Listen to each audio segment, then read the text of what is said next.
As a result of new data that we received this morning and had the chance to analyze, and on the advice of my experts, and as a precautionary measure, I am issuing a safety notice.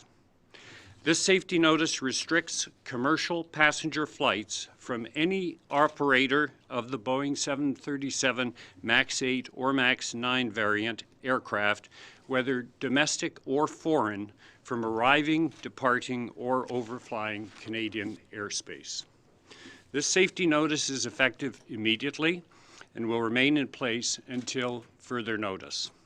The new information, and I hasten to say this is new information that we received and analyzed this morning, comes from validated satellite tracking data suggesting a possible, although unproven, similarity in the flight profile of the Lion Air aircraft, and I caution that this new information is not conclusive and that we must await further evidence, hopefully from the voice and data recorders. What the notice is saying is that there can't be any MAX 8 or MAX 9 aircraft flying into, out of, or across Canada. So that obviously affects the Canadian MAX 8s that are owned by Air Canada, WestJet, and Sunwing, but it also has implications for airlines from outside the country that previous to this safety notice, would have been able to fly in and out of the country.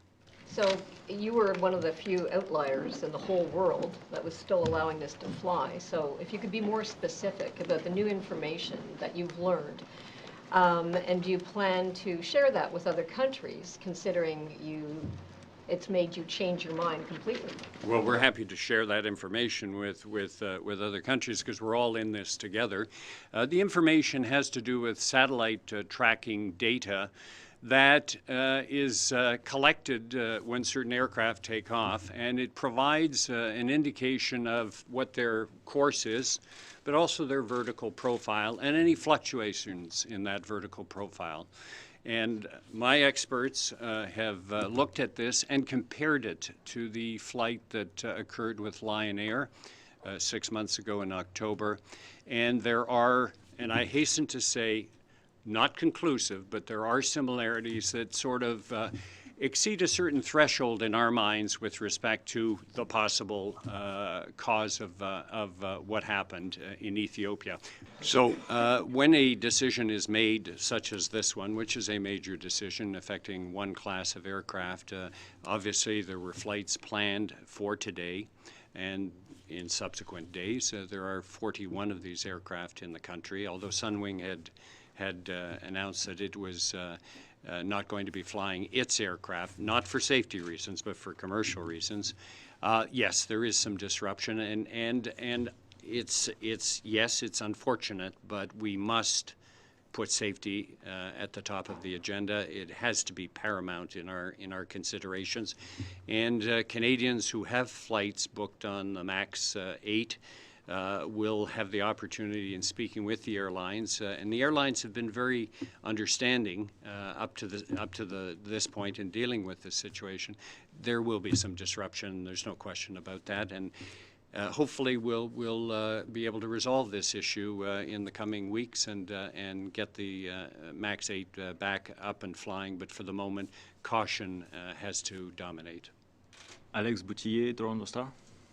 Hi, Minister.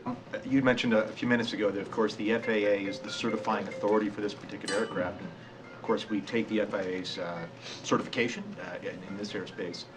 And I'd like you to comment on your confidence in the FAA as a certifying authority, given that it has 35 congressional mandates that are sitting unanswered right now, everything from seat space to secondary barriers protecting cockpits. The top job at the FAA has not been filled by President Trump and remains open for 14 months. Enforcement fines against major U.S. carriers have dropped 88% in the last 2 years.